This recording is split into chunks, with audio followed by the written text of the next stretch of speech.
จะมาท่อง20ม้วนค่ะผู้ใหญ่หาผ้าใหม่ให้สะใภ้ใช้คล้องคอใฝ่ใจเอาใส่ห่อมิหลงไหลใครขอดูจะใคร่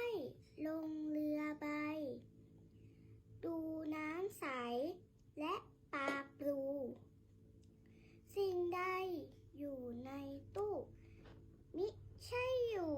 ใต้ต่างเตียงบ้าใบ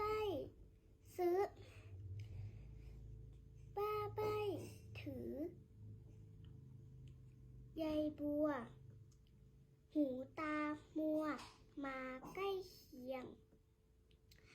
เล่าท่องอย่าละเลี่ยง